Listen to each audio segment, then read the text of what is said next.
역사서 13번째고요. 제목은 다윗의 대비입니다. 다윗의 대비. 안 하고 넘어가도 되는데 이 이야기는 유명해요. 근데 신정론에 대한 주제가 오늘 본문 가운데 들어있어요. 사무엘상 16장입니다. 16장. 자, 15장에서 사울이 선을 크게 넘었죠. 그래서 16장으로 들어왔어요.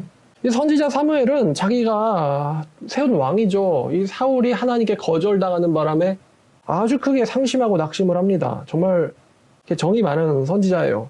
자, 내가 그를 버려 이스라엘의 왕이 되지 못하게 할거늘 넌 언제까지 슬퍼하겠느냐? 너는 뿔에 기름 채워가지고 가서 내가 너를 베들레헴 사람 이새에게 보내리니 이는 내가 그 아들 중에 한 왕을 보았느니라. 그래서 이제 뿔에 기름을 채워서 가요.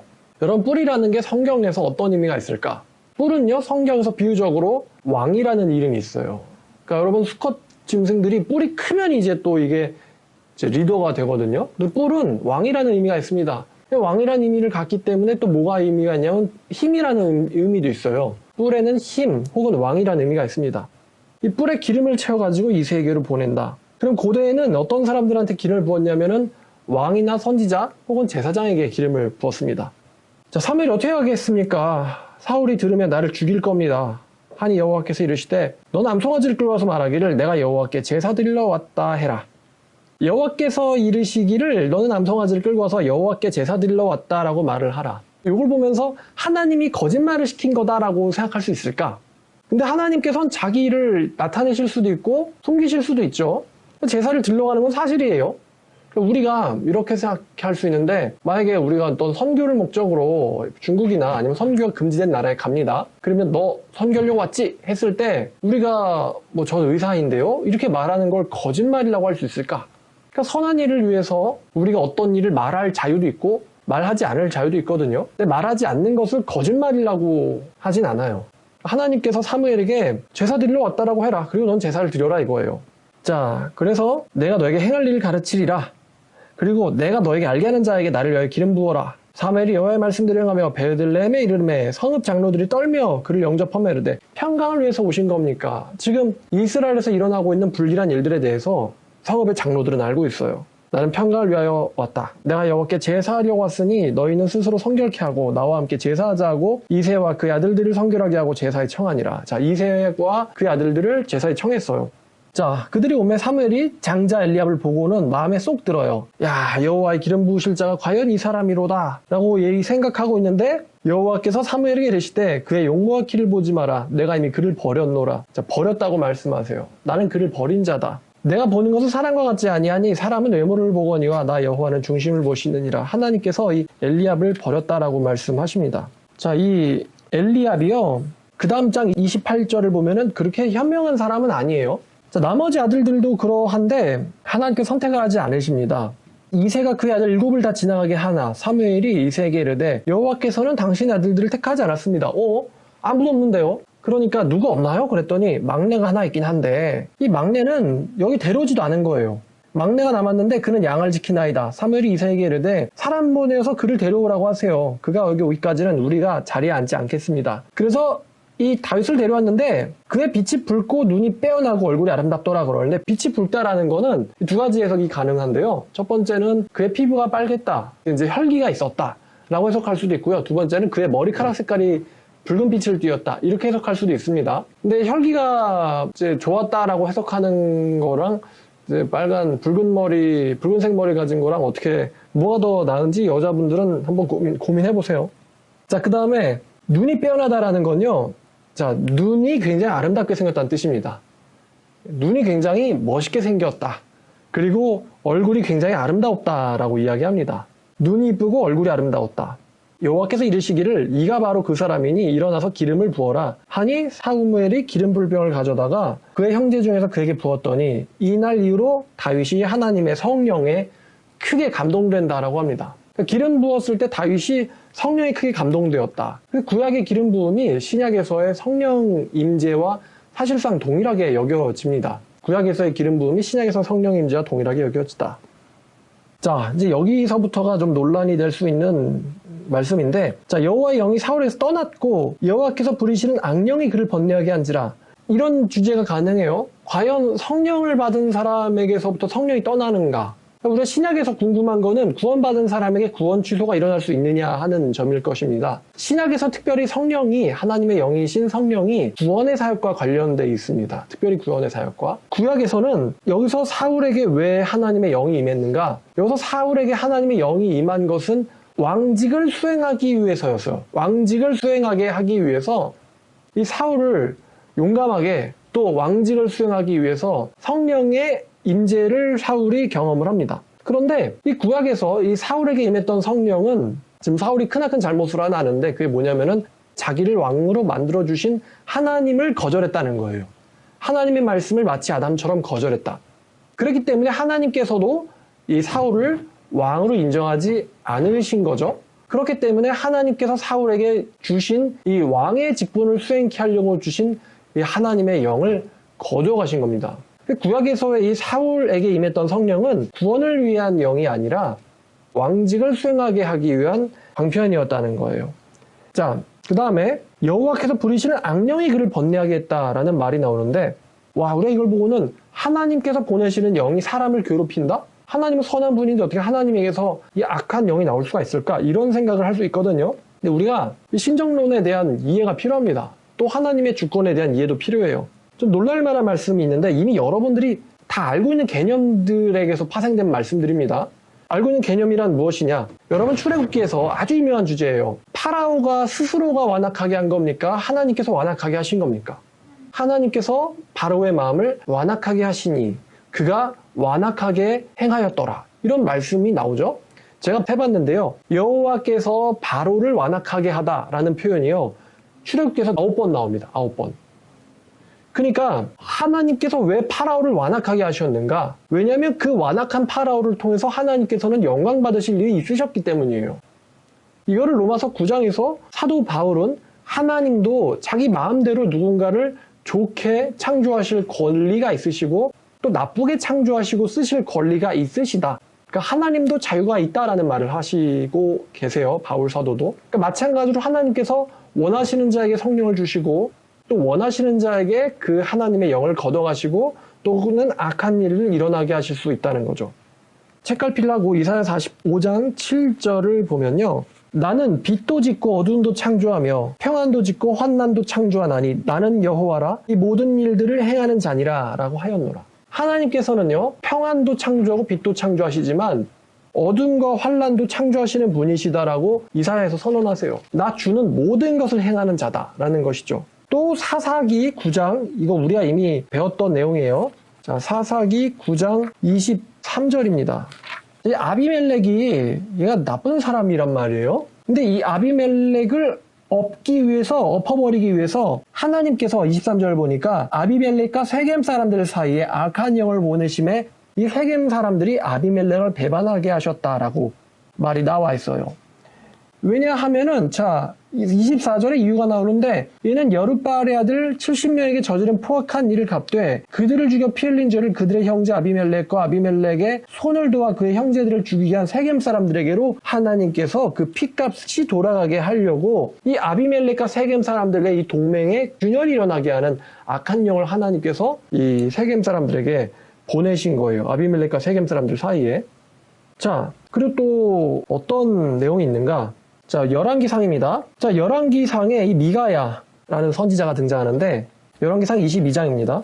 자, 미가야가요. 하나님의 신탁을 엿보고 아주 중요한 이야기를 아합에게 이야기해 줍니다. 22장 자, 이 19절부터 보면은 자, 미가야가 좋은 선지자예요. 자, 미가야가 이르되 그런즉 왕은 여호와의 말씀을 들으소서. 내가 봤는데 자, 여호와의 신탁을 미가야가 본 거예요. 여호와께서 그의 보좌에 앉으셨고 하늘의 만군이 그를 좌우편에 모시고 섰는데 여호와께서 이르시기를 누가 아합을 꾀어 그를 길랄 라못에 올라가게 해서 죽게 할꼬 하시니 하나는 이렇게 하겠다 하나는 저렇게 하겠다는데 한 영이 와서 여호와께 서서 말하되 내가 그를 꾀겠나이다. 이제 미혹하겠다는 거죠. 여호와께서 그에게 이르시되 어떻게 하겠느냐라고 물으시니 내가 나가서 거짓말의 영이 되어서 그의 모든 선지자들 입에 있겠나이다. 자, 여호와께서 이르시기를 너는 꾀겠고 또 이루리라. 나가서 그리하라 하셨은즉 이제 여호와께서 거짓말하는 영을 왕의 모든 선지자들 입에 넣으셨고 또 여호와께서 왕에 대하여 화를 말씀하셨나이다. 그러니까 하나님께서 이 정도의 내용을 아합에게 알려주세요. 아합에게 선지자 미가야를 통해서 하나님은 지금 너를 치시려 하신다라는 것을 알려주십니다. 사실 이것도 하나님의 자비의 방편이거든요. 근데 거짓 선지자 이 그나야의 아들 시드기야가 가까이 와서 미가야의 뺨을 치며 이르되 나에게만 여호와의 영이 나를 떠나 어디로 가서 너에게 말씀하시더냐. 이렇게 야 성령은 나에게 있는데 언제 나를 떠나셔가지고 너에게 가셨냐? 라고 미가야의 뺨을 치니까 미가야가 말을 하는 거예요. 뭐라고 말하냐면은 네가 골방에 숨는 그날에 알게 될 것이다. 보리라. 이렇게 말합니다.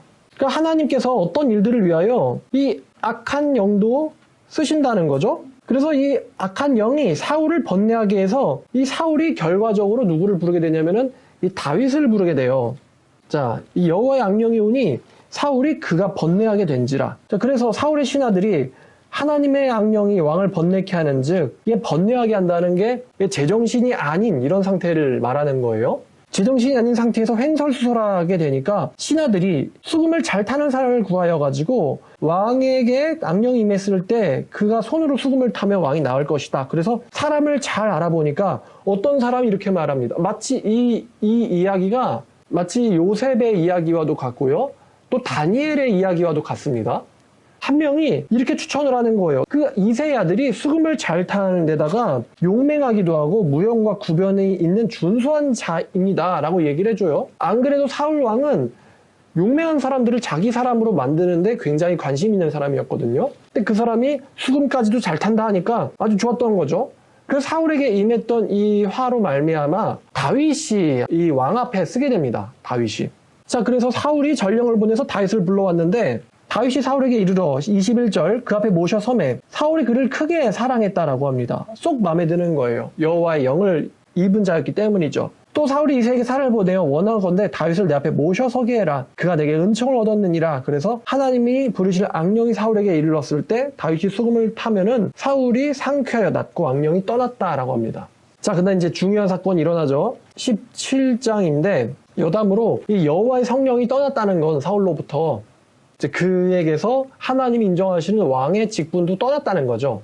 왕의 직분도 떠났다는 것이고 또 앞으로 사울 왕이 이 왕권을 지키기 위해서 발버둥 칠 거라는 게 암시되는 내용이기도 해요. 여호와께서 사울에게 왕권을 수행하려고 주셨던 영이시거든요. 자, 17장 드디어 이제 골리앗 이야기가 나오는데 이제 블레셋 사람들과 이스라엘 사람들 사이에 전쟁이 일어납니다. 2절을 보니까 엘라 골짜기에서 전쟁이 일어나는데 이 엘라 골짜기가 어디냐면은 예루살렘에서 서쪽이에요. 예루살렘에서 직선으로 서쪽으로 가면 나오는 골짜기인데 여기서 이제 블레셋 사람들과 이스라엘 자손들이 이쪽 저쪽에 서로 진을 친 거예요.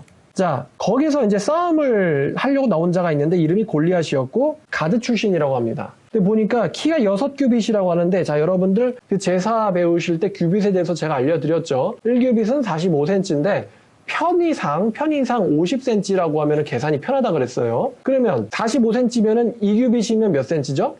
2규빗이면은 대략 한 90cm 되죠? 그러면 2규빗이면 90cm, 6규빗이면은 3, 9, 27, 약 2m 70. 근데 6규빗 얼마냐면은 한 뼘이래요. 키가. 6규빗 한 뼘이다. 이 사람의 키가 대략 그래서 얼마냐면은 약 3m예요. 3m.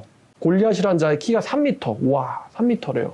2m도 아니고 3m. 그러니까 2m라 그러면은 한 사울 왕 정도 되는 그 수준인데 3m라 그러면은 아예 일반 사람들보다 무슨 고목나무처럼 뚝 솟아 있는 거거든요. 그러니까 안 볼 수가 없는 거예요. 고대 사람들 특히나 눈이 좋잖아요. 안 볼 수가 없는 사람인 거예요. 근데 5절에 보니까 머리에는 노초구를 썼는데 온몸에는 비늘 갑옷을 입었으니 그 갑옷의 무게가 놋 5,000세겔이며 그러니까 노초구와 놋갑옷을 입었어요. 이 당시가요. 놋에서 막 철로 넘어가려고 하는 시대였거든요.